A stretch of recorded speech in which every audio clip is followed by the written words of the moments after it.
Fala pessoal, tudo bem? Aqui é o professor Vinícius e a gente vai fazer um resumo do assunto camada de ozônio. Esse assunto está dentro da ecologia e ele está dentro também do assunto de ciclo do oxigênio, tá?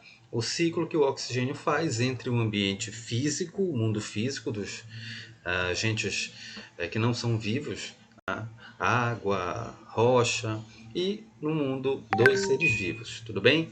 Então aqui uma pequena introdução para vocês do que é essa camada de ozônio, qual é a função dela, o que está ocorrendo, qual é o problema ambiental que ocorre e quais seriam essas possíveis consequências. Tá? A gente tem aqui uma imagem de do planeta Terra e essa mancha aqui maior representaria o buraco na camada de ozônio. Mas primeira coisa, qual é a função, para que serve essa camada de ozônio? Tá?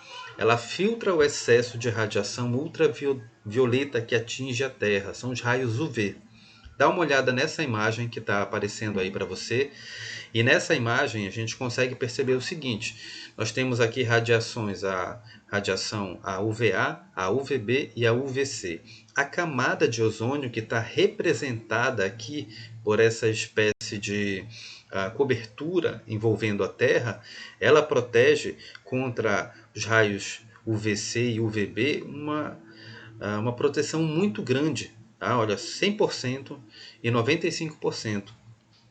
A radiação UVA é a radiação que mais consegue passar, é a mais benéfica também, é menos prejudicial, ele ainda consegue reter 5%.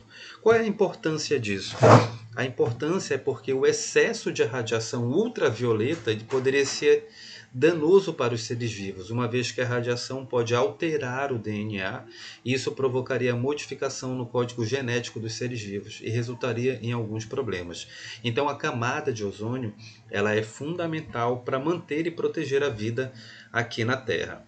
O problema que tem acontecido é que o ser humano, tá, principalmente por aparelhos, instrumentos como aparelhos de aerossol, ar-condicionado, geladeiras, sobretudo antigamente liberava alguns gases. O principal gás do efeito da camada de ozônio, perdão, o principal gás é o CFC, clorofluorcarboneto.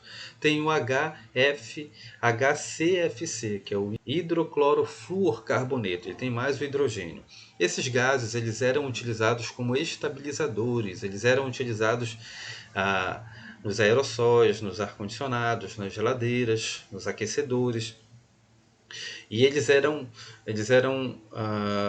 muito importantes na indústria há uns 30, 40 anos atrás. Porém, não se sabia que eles atingiam a estratosfera, que é onde se encontra a camada de ozônio, e como a imagem mostra aqui, um cloro se desprendia e se combinava com o ozônio, que é o O3. A gente tem o O2, que é o oxigênio, e o O3 é o ozônio. Ao se combinar o cloro com o ozônio, ele se combinava de forma praticamente irreversível e transformava então o O3 em O2 e oxigênio molecular combinado com o cloro. Então isso desfazia o O3 e assim quebrava a camada de ozônio. E o problema, a principal consequência de ir gradativamente quebrando, afinando, digamos assim, essa camada de ozônio é a seguinte: entre as principais consequências, a gente pode começar aqui por como a radiação ultravioleta vai ficar mais intensa, com certeza haverão uma maior incidência de casos de câncer de pele, que a pele vai ficar mais vulnerável a esse excesso de radiação ultravioleta. Não só a pele, mas também a vista. Isso pode promover o desenvolvimento de uma doença chamada catarata. Outra consequência é o envelhecimento precoce. A pele exposta a esse excesso de radiação ultravioleta vai envelhecer com uma facilidade maior.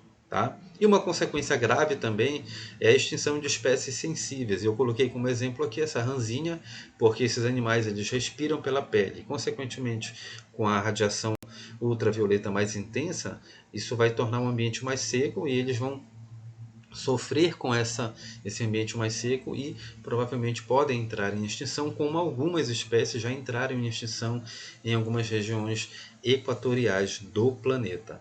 E a consequência, obviamente, é que quando se afeta a cadeia alimentar, se tem todo um desequilíbrio ecológico. Então essas são algumas das consequências do aquecimento global, ou da camada de ozônio. Tá? Lembrando, a camada de ozônio é formada por um gás chamado O3, que protege contra o excesso de radiação ultravioleta, tá? Protegendo, portanto, a maioria dos seres vivos.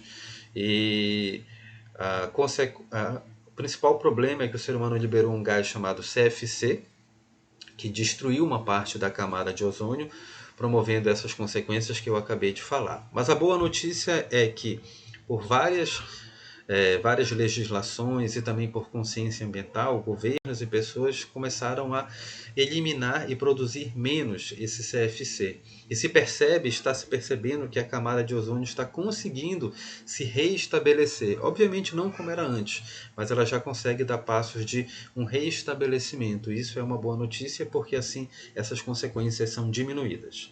Beleza? Então espero que vocês tenham aprendido e entendido um pouco sobre a camada de ozônio. Um grande abraço.